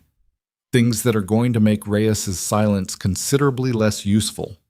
Delaney looked at her with the frank assessment of a man who had spent his career evaluating people accurately. What you said to Reyes in the corridor, that he wasn't Kane's friend, he was Kane's evidence. Where did that come from? Something I noticed in the documentation Marsh gave me this morning, she said. Reyes's name appeared in 2 of the altered reports. He was an instrument, not a collaborator. He probably didn't know that distinction for a while. He knows it now, Delaney said. You want the honest version of what tonight is going to produce? Yes. Barnett gives us Kane's operation on the financial side, the equipment procurement fraud, which is the cleaner federal charge, and the one that carries the heavier sentence. Reyes eventually gives us the evidence tampering. Sandra's testimony covers the assault and the domestic history. And the files from the house, he paused. The files are remarkable. Kane documented everything, every arrangement, every payment, every communication. He kept it all because he thought possession was protection. He shook his head slightly. 14 months of federal work, and he handed us the rest of it in a waterproofed case in his own crawl space. Megan absorbed this. He thought he was untouchable. People who believe that always keep records, Delaney said, because they think they'll need leverage someday, and leverage requires documentation. What they don't account for is the possibility that they'll lose access to the files before they can use them. She stood up. The conference room chair scraped, and the sound was very loud in the quiet room. Get some sleep, Delaney said. Not unkindly. I have a shift at 7, she said. He looked at her for a moment. Of course you do. Damn. She did not, in fact, sleep well. This was not unusual. She had a small apartment 12 minutes from the hospital. 3rd floor of a building that had been constructed in the 90s and not significantly updated since, with a window that faced the mountains and a kitchen that she cooked in occasionally, and a bedroom where she slept 4 to 6 hours most nights. She had lived quietly and without much external texture for 3 years, which had been largely what she'd needed. She lay in the dark at 11:30 and thought about a number of things in the particular undirected way that the mind works when it's tired but won't shut off. The 12 patients from the morning, the 2 who hadn't made it, Torres's face when the military detail came through the doors, Vance saying, I owe you an apology with the specific discomfort of a man who means it but doesn't have practice, Sandra Kane's hand on the call button, the small scar on Megan's own jaw that she never explained, and that had been obtained in conditions that bore no resemblance to anything on her official hospital record. She thought about Carver, the officer who'd filed the complaint 2.5 years ago and spent 2 years in a lateral position for doing it. Marsh had said he wanted to know if it was worth it. She hadn't talked to him yet. She would. She slept at 12:40 and woke at 5:15, which gave her just enough time. Tuck. The morning shift change at Riverside Medical Center happened the way shift changes always happen. Imperfectly, with too much information trying to move through too small a window. Megan came in at 6:50, and the first person she saw was Torres, who had apparently also not gone home, and who was holding coffee with both hands like it was structural support. You're back, he said. You're still here, she said. I went home for 4 hours. He looked at her. Is it... What happened last night after... Kane was detained. 2 of his officers are in federal custody. His wife is still inpatient, stable. Torres exhaled. Okay. He processed this. Okay. She took the intake report from the outgoing charge nurse and began her orientation to the morning. 3 overnight admissions, 1 discharge pending. Bay 4 had a patient post-procedure who needed monitoring. The ER was doing what ERs do: receiving, assessing, treating, sending forward, or sending home. The normal operation of a place that had been through an extraordinary thing and was now, with the specific resilience of institutions that exist to deal with the worst days, getting back to ordinary business. The morning news on the waiting room television ran a crawl across the bottom of the screen at 7:12. Ashford Police Captain Derek Kane detained by federal investigators. Hospital incident under review. The volume was low, but the words were visible to anyone sitting in the waiting room, which at that moment was 4 people. One of them looked up, read it, and looked at the woman behind the nursing station with the particular expression of someone making a connection. Megan didn't see it. She was in Bay 4. The attending for the overnight post-procedure patient was Dr. Reeves, who had been there since the previous evening. He looked like what 20 hours on shift looks like. Functional, but stripped of all non-essential energy. He gave Megan the handoff, noted the patient's current status, flagged 2 items that needed follow-up. Standard. Then he said, quietly, "I heard about last night, the corridor." Megan checked the drip rate. It resolved. "You stepped toward him," Reeves said. He said it not like a criticism, but like a person who saw something and needed to put words to it. "Kane, you stepped toward him when anyone else would have." "It redirected Reyes," she said. "If Reyes had cleared the alcove, his angle to Bay 6 was 12 feet. Sandra was in Bay 6. Reeves was quiet for a moment. "You measured that." "I noticed it," she said. "There's a difference." He nodded slowly. "Right." He picked up his charts. "I'll be here another hour before turnover." He left. Megan checked the patient, a 44-year-old man named Osai who'd had an abdominal procedure the previous afternoon and was recovering on schedule. He was awake. He looked at her with the particular vulnerability of someone who had been through something physically significant and was now waiting for the world to be manageable again. "How are you feeling?" she asked. "Like someone took a section of my inside out," he said, which was accurate. "Better than yesterday." "Your numbers look good," she said. "We'll get you up and walking this afternoon." He nodded.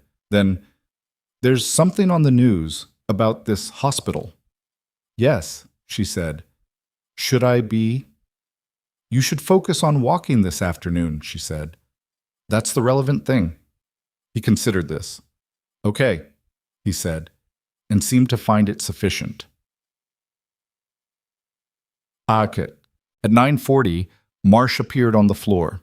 She was not in uniform this time. Civilian clothes, a gray jacket, the kind of transition that signals a shift from operational mode to something else.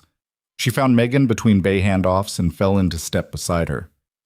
"Formal charges were filed at 8 this morning," Marsh said. "Kane is in federal custody.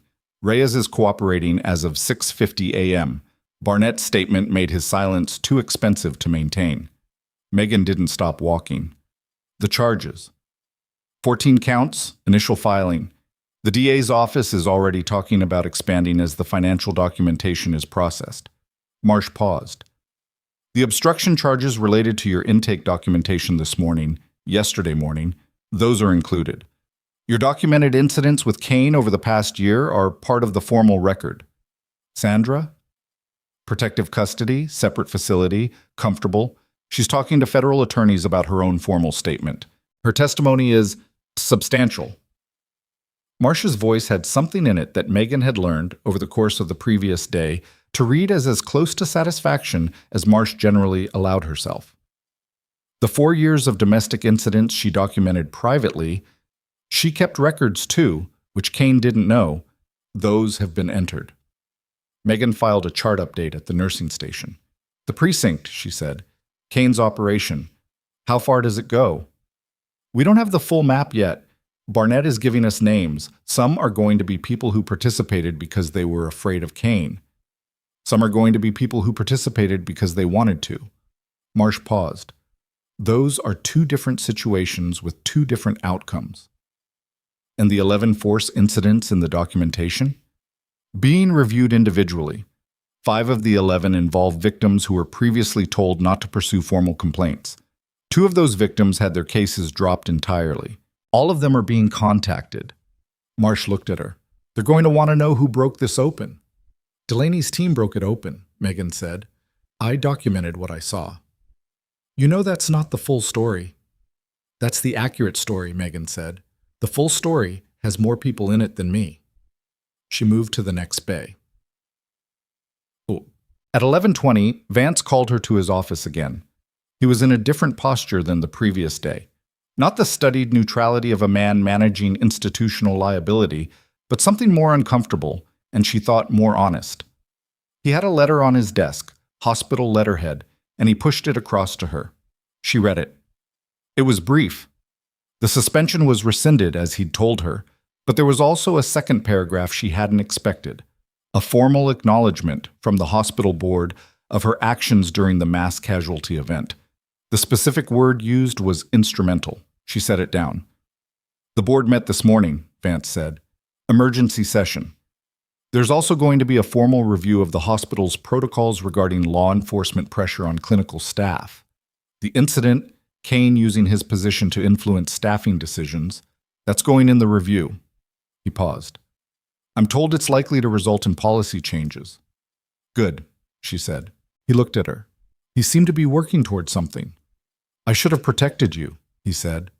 That's what this comes down to. I was the director. It was my floor, and I allowed someone to treat my staff the way he treated you because I was more concerned about the precinct relationship than about doing the right thing.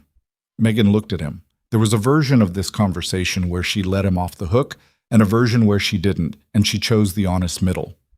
You were navigating an institution under pressure, she said. You made the wrong call, but you also, when it mattered, when the casualties came in, you didn't stop me. That's not much. No, she said. It isn't, but it wasn't nothing either. He nodded. He seemed to accept that this was what she had to offer and that it was more than he'd earned. The board has also... He stopped. There's a proposal, a formal one, for a new position. Emergency response coordination, specifically for mass casualty and high-incident events. Protocol development, training, cross-departmental oversight. He looked at her steadily. They want you to lead it.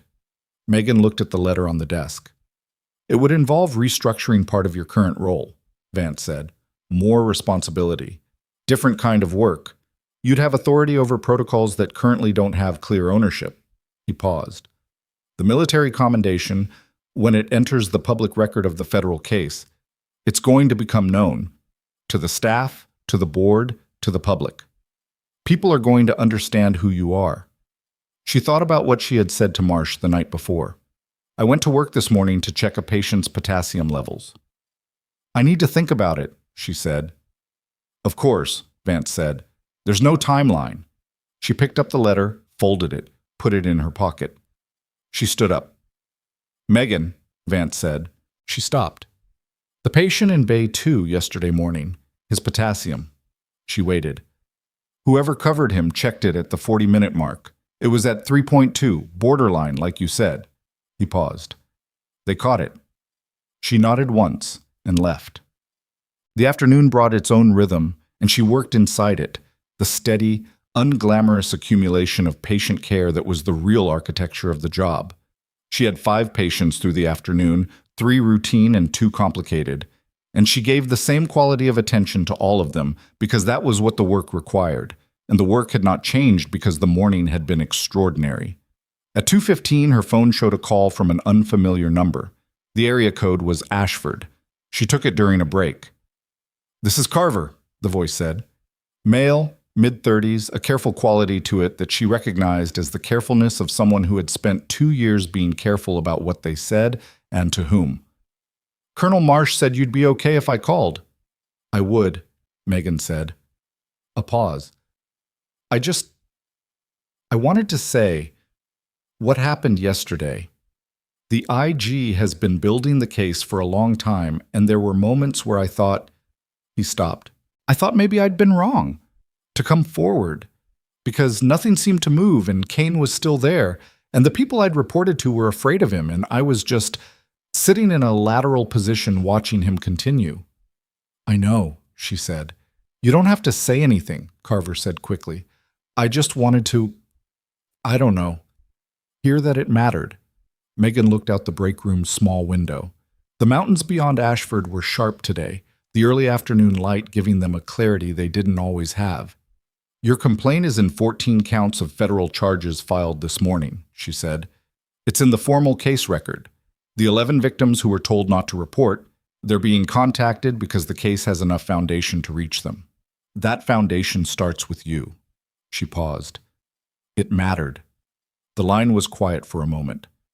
When Carver spoke again, his voice had changed slightly. Not more emotional, just less tightly managed. Thank you, he said. Thank you, she said. After the call, she sat for a moment in the break room, her phone on the table, looking at the window. She was very tired. Not the performance kind of tired where you notice it and name it for other people. Just the actual kind, the specific fatigue of a person who has been fully present for a very long day and a half without significant interruption. She got up and went back to work. So at 4:40, Torres appeared at the nursing station with an expression that she had learned meant he had information and was deciding how to deliver it. Media, he said. Outside. There are 2 vans. She looked at him. The news crawl this morning, and now there's, apparently someone talked, or the federal case filing is public record, or both, and they know the hospital's name and they have a name. He paused. Your name. She thought about what Marsh had said. The commendation, when it enters the public record, is going to become known. Okay, she said. Okay, Torres said. I'm not going outside, she said. If the hospital communications team needs a statement, Aldridge can prepare one. She pulled up the Bay 4 monitoring chart. My shift ends at 7. And then? And then I go home, she said. Same as always. Torres looked at her for a moment. There was something in his expression that was more than curiosity, something that had been developing all day and the day before. The look of a person who has had a significant portion of their understanding rearranged and is still working on the full accounting.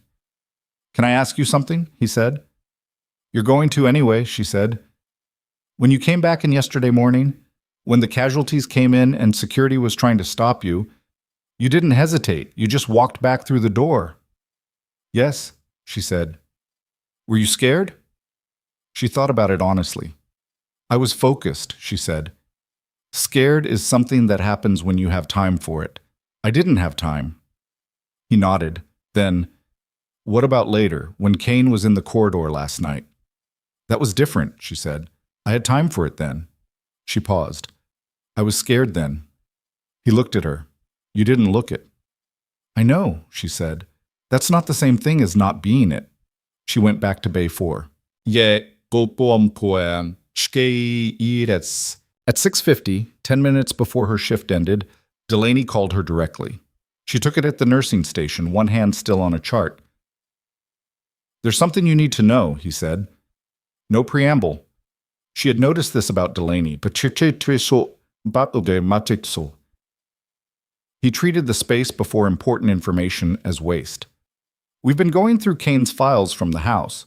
The procurement fraud, the evidence tampering, that's all as expected. But there's a secondary category of documents we didn't anticipate. She waited. Kane had files on you, Delaney said. Personal. Going back to your hire at Riverside 3 years ago. He ran a background inquiry through a contact at the department, someone with access to federal civilian databases. He was trying to find something to use. A pause. He didn't find the service record. That's sealed at a classification level his contact couldn't access. But he found the gap. The 2-year gap in your pre-hospital employment. He's known about the gap, she said. He's mentioned it. He's done more than mention it. In the last 6 weeks, he's been corresponding with someone, we don't have a full identity yet, who claims to have access to deeper classified records. He was paying for information about your military service. The nursing station was quiet around her. Torres was nearby, but not close enough to hear. Did he get anything? She said. The correspondence suggests he received something 4 days ago, Delaney said. We haven't found what it was yet. It may have been digital, something not in the physical files. We're pulling his phone and his hotel room devices. A pause. It may be nothing, a partial or something his contact fabricated to collect payment. Or it may not be nothing, she said. Or it may not be nothing, Delaney agreed. I wanted you to know before it comes up in the case, if classified material about your service has been accessed or distributed through unauthorized channels, it changes the legal dimension significantly. Another pause. It also means someone with access to sealed military records helped Kane. And that person isn't Kane. Megan stood very still at the nursing station. We'll know more in the next 12 to 24 hours, Delaney said. I'll call you when we have something concrete. He ended the call. She set her phone down on the counter. She looked at the Bay 4 monitor, its green line moving its reliable rhythm. She looked at the wall. She thought about what she had said to Marsh yesterday morning, standing in the ambulance bay. I was never trying to be a hero. I was just doing my job. She thought about the 2-year gap in her record and what was inside it, and the fact that somebody, not Kane, someone else, someone with access, had been looking at it. She picked up her phone and called Marsh. Marsh answered on the second ring. I just spoke to Delaney, Megan said. The classified file access. How serious is this? A pause that was slightly longer than Marsh's usual pauses, the kind of pause that held something in it. The Halverson operation, Marsh said, and her voice had changed register, not alarmed, but careful in a way it hadn't been all day. It's not just your record we're worried about. Megan waited. There were 9 other personnel on Halverson, Marsh said. If whoever accessed your file got to the mission documentation, they have 9 other names, people who are still active, people who are currently deployed. She stopped. People who don't know someone has been looking. The break room was completely still. How long, Megan said. Has someone been looking? Marsh's answer came after a pause that had weight in it. We don't know yet, she said. That's the honest answer. The access logs we're working from are incomplete. Whoever did this knew which systems to use and how to minimize the trace. A beat. Delaney's team is pulling everything from Kane's devices tonight. If there's a communication chain that leads to the source, we'll find it. And the 9 people on Halverson, Megan said. Are they being warned?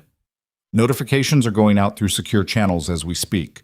The operations commander was briefed 40 minutes ago. Marsh's voice was steady, the voice of someone managing multiple serious things and choosing not to perform urgency because urgency doesn't help. This is not on you, Megan. Kane initiated this. He went looking. I know, Megan said. That doesn't change what it produces.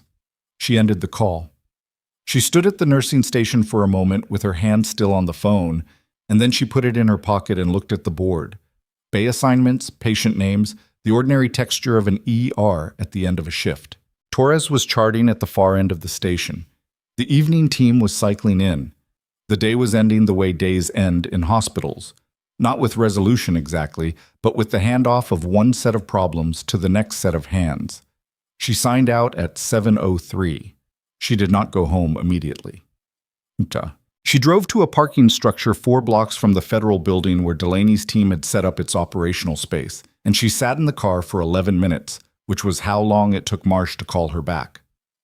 Come up, Marsh said. 3rd floor. The federal space was the kind of room that had been assembled quickly but functionally. Folding tables supporting laptops, a whiteboard with names and connecting lines that had been added to throughout the day, the particular organized disorder of an active investigation in its productive middle phase. Delaney was at the far end talking to one of his agents, his jacket off, sleeves rolled. He looked up when Megan came in, gave her a nod that acknowledged both her presence and the reason for it, and returned to what he was doing. Marsh led her to a separate table where a forensic analyst, a woman named Greer, young, with the focused economy of movement of someone who spent most of her working hours looking at data, had a laptop open to a series of access logs. This is what we have so far, Marsh said. She pointed to the screen. The access trail to your file originates from a civilian contractor account with DoD database privileges. The account is registered to a consulting firm in Virginia. The firm has 3 named partners, none of whom are known to us. But the access pattern on this account doesn't match how a legitimate consulting firm uses this kind of database. She paused. They accessed your file 4 times over 6 weeks. The most recent access was 4 days ago, which matches Kane's correspondence timeline. What did they pull? Megan asked. On your file specifically, service dates, the designation marker for Halverson, and the names of personnel attached to the operation. Greer said it without looking up from the laptop. They didn't get mission details. The classified portion is behind a separate authentication layer that the contractor account couldn't reach. But the names... She paused. Names are enough. If someone is building a target list, the word landed with the specific weight of words that mean something precise. Who hired them? Megan said. Not a question. We're working backward through the payment chain, Greer said. It's been layered, but the first layer is thin. Whoever set this up knew enough to create distance, but not enough to create real distance. She looked up finally. We'll have the source identity within 24 hours, maybe less. Delaney had crossed the room and was standing at Marsh's shoulder. The 9 Halverson personnel have all been notified and are accounting for their current security posture. No active threats identified yet. He looked at Megan directly. The working theory is that Kane commissioned this as leverage, not operational harm. He wanted something to hold over you, or something to use in his own defense if the federal case moved forward. A classified service record surfacing in a federal case would create complications.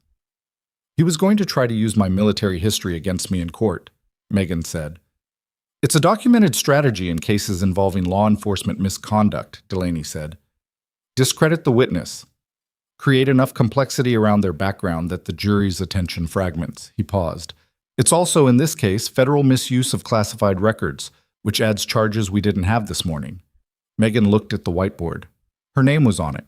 Not prominently, not as a subject, but as a node in a network of connections that had been growing all day. Kane at the center, lines radiating outward to Reyes, Barnett, the consulting firm, the financial irregularities, the 11 use-of-force incidents, the domestic history, the network of a man who had spent years building structures of control and who had, in the space of 36 hours, watched every one of them become evidence.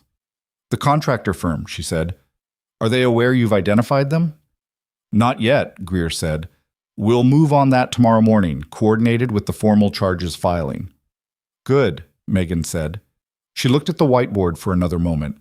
Then she looked at Marsh. I want to know when you have the source identity, she said. Whatever time it is. You'll know, Marsh said. She left. The call came at 2:17 a.m. She was awake. She'd slept 2 hours, badly, and had given up around 1:30 and was sitting at her kitchen table with tea she'd made and not really drunk. The mountains were invisible in the dark outside her window, but she knew where they were. Marsh's voice was different at 2 a.m. Not softer exactly, but less managed. The performance of professional composure requires maintenance, and at 2 in the morning, maintenance lapses slightly.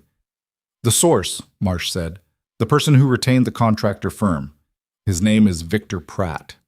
Megan set down her mug. Kane's attorney. Former attorney. He resigned the representation this afternoon, you'll recall. A pause. Pratt has been Kane's personal attorney for 9 years. Not just criminal defense, personal. Estate planning, property, the works. He knew the extent of Kane's financial operation because he helped structure parts of it. Marsh paused again. He commissioned the contractor access 6 weeks ago when the IG investigation began making noise that reached Kane's circle. The intent was to build a dossier on you specifically. You were the most credible potential witness against Kane, and Pratt wanted material to compromise your testimony. Megan was quiet for a moment. Pratt is also an officer of the court, Marsh said. What he did constitutes obstruction of justice, unauthorized access to classified federal records, and, given the personnel names accessed, potential violations of the Espionage Act. The last one is the one that tends to produce cooperation very quickly. Is he cooperating? As of 40 minutes ago, yes, extensively. Marsh's voice had that quality again. The ghost of something that wasn't quite satisfaction, but was adjacent to it. He's given us the full financial structure of Kane's operation, things the physical files only hinted at. The procurement fraud extends beyond Ashford PD. There are 2 other municipal contracts in the state connected to the same payment routing. She paused. The case is no longer just Kane. It's a network. Pratt built most of it. Megan absorbed this. The kitchen was very quiet. The refrigerator hummed. "The 9 Halverson personnel," she said. "They're safe." "They're safe," Marsh confirmed. The access never went beyond what the contractor retrieved, and the contractor had no independent interest in the information. They were paid for a specific deliverable, not for operational use. A pause. "It was always about you, about neutralizing your testimony." "It didn't work," Megan said. "No," Marsh said. "It didn't."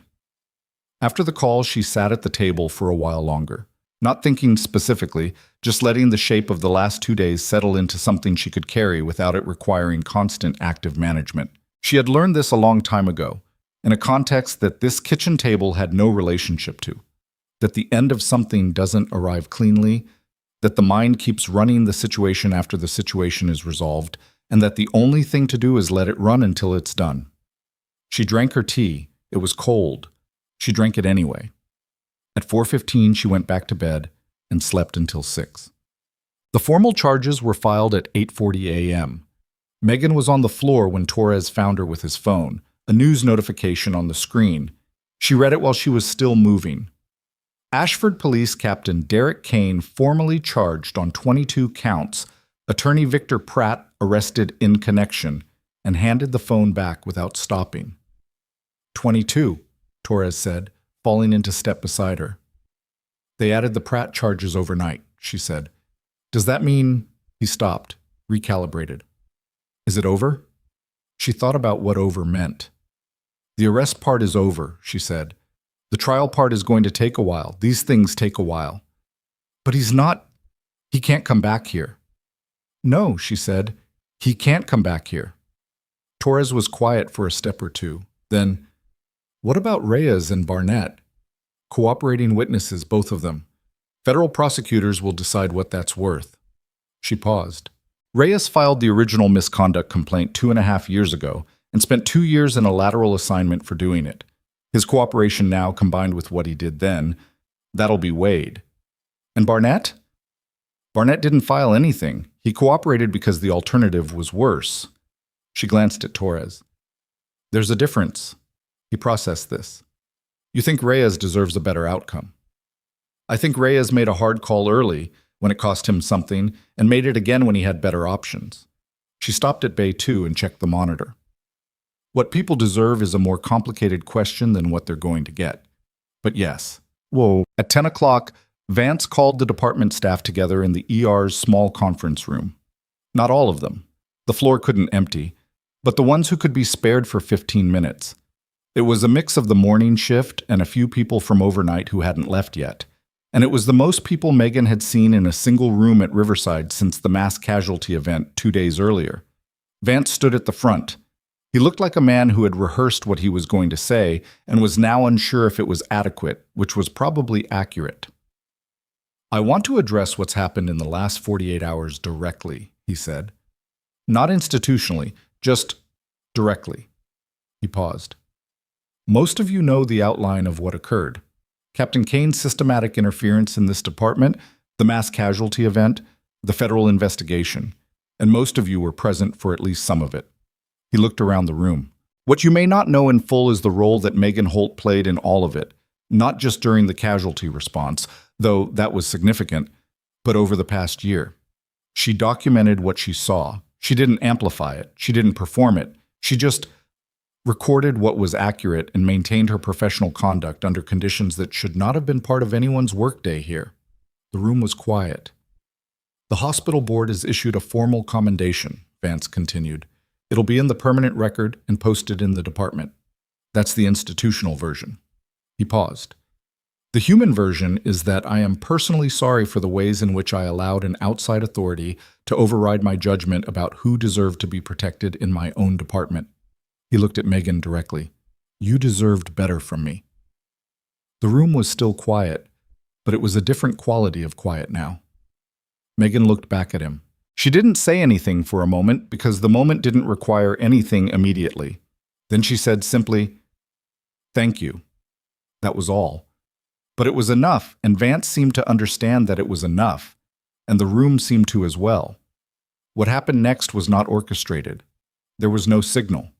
But the charge nurse, a woman named Paulette, who had been at Riverside for 16 years and had watched Kane belittle Megan in the corridor at least 4 times and had said nothing, started clapping.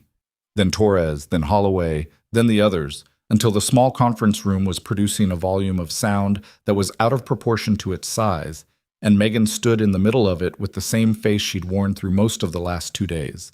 Present, real, slightly imperfect. Not performing composure and not performing emotion either. Just there. Just herself.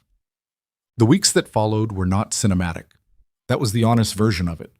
The federal case built itself in the particular way federal cases build, in filings and depositions and motions, and the grinding institutional machinery of accountability moving at institutional speed.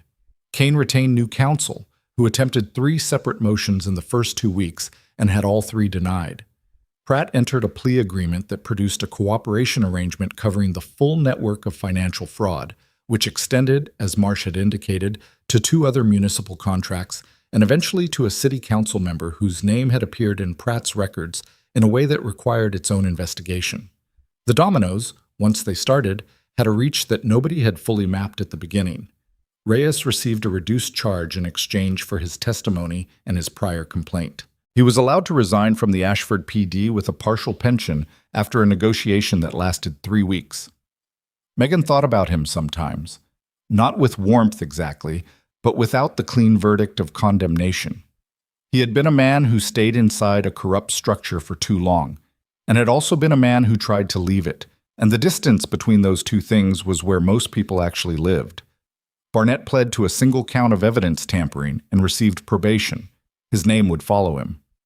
Megan thought that was probably the right amount. Sandra Kane moved to a city 2 states away, somewhere with mountains and a smaller population, and no precincts with her former husband's name in the files. She called Megan once, briefly, 4 weeks after leaving Ashford. She said she had an apartment with a garden plot and was, for the first time in a long while, sleeping well. She didn't say thank you in so many words. She didn't need to. The commendation from military leadership came on a Thursday morning in the form of Colonel Marsh arriving at Riverside unannounced, not in the dramatic manner of her first arrival. No helicopter, no detail, just Marsh in uniform walking through the ER entrance and asking the front desk for Megan. They did it in the department conference room rather than anywhere public, which was Megan's preference and which Marsh had anticipated. Present: Marsh, Delaney, Vance, Paulette. The charge nurse because she'd been there from the beginning and it seemed right, and Torres, who had not been explicitly invited but who had somehow known and appeared in the doorway and been allowed to stay. The commendation was a document and a medal, and Marsh's voice reading the citation: Halverson operation, surgical field conditions, multiple personnel extracted under direct fire, actions beyond the scope of standard duty that had, in the clinical assessment of the after-action report, been the determining factor in the survival of 7 soldiers who were alive today. Megan stood and received it without ceremony. She looked at the medal for a moment, and then she looked up at Marsh, and there was something in her face that was not triumph, and not relief, and not performance of any kind. It was the expression of a person who has been carrying something heavy for a long time, and has just been told, officially and irrevocably, that the weight was real, that it had happened, that it had mattered. "Thank you," Megan said. Her voice was steady. "Thank you, Sergeant," Marsh said. The old rank, a gift in its own way. Acknowledgement that the person she'd been and the person she was occupied the same body and deserved the same recognition. Torres in the doorway was visibly holding himself together with the particular effort of someone who didn't expect to be emotional about something and is discovering they are. Paulette had no such hesitation. She wiped her face with the back of her hand and didn't apologize for it. Vance stood at the edge of the room and looked at the floor for a moment, and she understood that he was recalibrating his, not just the understanding of Megan, but of his own role in what had happened. That recalibration was appropriate, and she was not going to spare him from it, but she was also not going to push it. Some things people have to carry themselves. The trial began 11 weeks after the initial charges were filed. It lasted 4 weeks, and Megan testified on the 7th day. She had been in official proceedings before, in contexts that bore no resemblance to a federal courthouse, and she approached the stand with the specific internal discipline of someone who knows that the ground beneath formal proceedings is often less stable than it appears. She had been coached by Delaney's team on what to expect from the defense's cross-examination strategy. She had reviewed her own documentation. She knew what she knew. The prosecutor's direct examination covered the intake form, the suspension, Kane's pattern of conduct, the mass casualty response, and the corridor confrontation. Megan answered each question with the same economy she brought to most things: accurate, direct, unembellished. She did not perform victimhood, and she did not perform strength.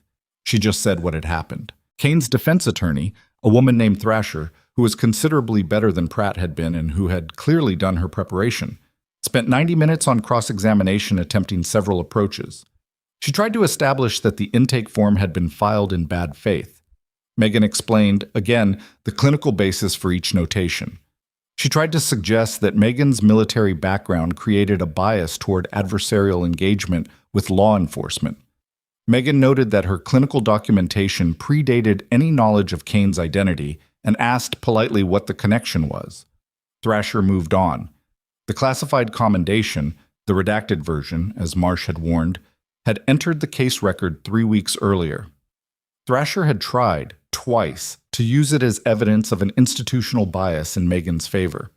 Both attempts had been denied. On the stand, she tried a third approach, suggesting that Megan's military relationships had given her advanced knowledge of the IG investigation and colored her actions. "Did you know about the federal investigation into Captain Kane before the day in question?" Thrasher asked. "No," Megan said. "Were you in contact with military personnel prior to that day?" "Not in the previous 2 years, no." "Are you certain?" Megan looked at her. "I'm certain that I went to work that morning to do my job," she said. "I documented what I observed in a patient intake. Captain Kane's response to that documentation is what produced the subsequent events. I didn't create the situation. I was in it." Thrasher held the look for a moment, then moved to her next question. There was a shift in the room, subtle, the kind that comes when a line of argument has reached its end without reaching its destination. Megan stepped down at the 97-minute mark. She returned to the gallery, sat beside Delaney, and looked at her hands for a moment. There was a small tremor in her left hand that had nothing to do with fear and everything to do with adrenaline metabolizing. She had learned, a long time ago, that the body processes stress on its own schedule, regardless of what the mind is doing. She pressed her hand flat against her thigh. It settled. Kane was convicted on 19 of the 22 counts, including the 3 most serious: evidence tampering, obstruction of federal investigation, and the financial fraud charges that Pratt's cooperation had made airtight. The 3 counts on which he was acquitted were the narrowest technical charges, the ones where the documentation chain had a single gap, and Delaney had predicted their loss before the trial began. It was not a surprise. The 19 convictions were. The sentencing came 6 weeks later. Kane received 14 years. Full forfeiture of his pension and all assets connected to the financial fraud, which amounted to what Delaney described in a brief call to Megan as more than you'd think. He was stripped of his badge, his service record formally annotated, his rank revoked. The 11 victims of documented excessive force incidents received formal acknowledgement from the city of Ashford, individual compensation settlements, and the expungement of any records connected to their original encounters with Kane's department. Megan read the sentencing outcome on her phone during a break between patients. She was standing in the corridor outside Bay 7, leaning against the wall, still in her scrubs, and she read it twice. She felt the weight of it, the real weight, not the dramatic version. 14 years was a long sentence, and also not a number that gave back what the 11 victims had lost, or what Sandra had lost, or what Carver had lost for 2 years of his life, sitting in a lateral position for doing the right thing. Numbers in sentencing always have that quality. They're the closest the system can get to justice, which is not the same thing as justice, but it's what the system produces, and it matters that it produced it. She put her phone in her pocket. She went back to work. The new position became official 4 months after the mass casualty event. Emergency Response Coordination, the title she'd been offered in Vance's office the morning after, the one she'd said she needed to think about. She'd thought about it for 3 weeks. She'd asked Marsh, in a brief conversation, whether accepting a higher-profile institutional role was going to create complications with the classified aspects of her background. Marsh had said, with characteristic directness, that the commendation had already created those complications and that declining a hospital position wasn't going to uncreate them. She'd asked Torres what he thought, which surprised him enough that he'd taken a full 10 seconds to answer. "I think you should do it," he said finally. "I think you've been running protocols in your head that aren't written anywhere, and other people are making worse decisions because they don't have access to what you know." He paused. "I think there are patients who are going to be alive because of what you build." She hadn't said anything in response. She didn't need to. She accepted the position on a Wednesday and started the formal work the following Monday. The first thing she did was write down every protocol she'd run in her head on the day of the mass-casualty event. The triage logic, the family notification system, the cross-departmental communication gaps she'd identified in real time, and turn it into a document. Not because it was elegant, because it was accurate. Vance read the first draft and called her into his office. "This is going to require sign-off from 3 departments," he said. "I know," she said. "I've scheduled meetings with all 3. He looked at her. "When?" "Thursday." He set the document down. "You've been in this role for 4 days." "3," she said. The document took 1. He almost smiled, caught it, looked at the document again. "The family notification protocol on page 8. You're pulling this from experience," she said. He looked at her for a moment. Then he signed the first page. "Thursday," he said. The training program launched 6 weeks later. It was mandatory for all ER and trauma staff, and for the department coordinators, and, after Vance lobbied the board, for the administrative leadership as well. Megan ran the first session herself, with Torres assisting, in the same conference room where Vance had given his apology and where the commendation had been presented. 12 people in the room, 4 hours. No slides, mostly. She'd built a scenario-based approach, case studies drawn from real events with identifying details removed, decision trees that required the participants to make choices under the artificial pressure of timed simulations. It was not comfortable. It was not supposed to be. At the 3-hour mark, a senior attending named Wakefield, 15 years at the hospital, the kind of institutional longevity that sometimes calcifies into resistance, pushed back on the triage prioritization framework. "In a real event," Wakefield said, "you can't maintain this kind of sequential logic. There's too much noise." "You're right," Megan said. "You can't maintain it. You fall back on it. Those are different things." She looked at him. "The logic isn't a script. It's a structure. When the noise gets loud enough to disrupt conscious decision-making, structure is what you have left." Wakefield looked at the framework on the handout. He looked at Megan. He was 61 years old and had been practicing emergency medicine for 3 decades. And he was what? She could see it, doing the honest work of revising a position rather than defending it. "How did you develop this?" he asked. "In conditions that were significantly louder than anything this hospital is likely to encounter," she said. She said it without drama, just as a fact, which means it holds under the worst case, which is the only case worth designing for. Wakefield nodded slowly. He made a note on the handout. After the session, Torres found her packing up the materials. "Wakefield made a note," Torres said. "Wakefield never makes notes." "He made 3, Megan said. She had seen them. Torres looked at her. He had a question that had been building for 4 months. She'd seen it accumulating, and he finally let it go. "That morning, when the casualties came in and you walked back through the door despite everything, the suspension, cane, all of it. What made you do it?" She thought about how to answer honestly, which was the only way she answered things. "I didn't make a decision," she said. "I just didn't not go in." She paused. There's a difference between a decision and an inevitability. When you care about something, I really care, not just professionally, but in the part of you that isn't performing. You don't decide to act. You act, and then you notice that you decided. Torres absorbed this. "And what do you care about?" "The work," she said. Simple. True. Not the recognition, not the record, not how it looks. The work? The patient in Bay 4 with the potassium level. The hemorrhagic case. The 72-year-old woman with the cardiac event who has a granddaughter who plays volleyball. She closed the folder she'd been packing. That's what I care about. Everything else, all the noise, all the cane-shaped interference, that's just weather. It changes. The work stays. Torres was quiet for a moment. That sounds like something that should be written down somewhere. It's not quotable, she said. It's just true. She picked up the materials and walked out.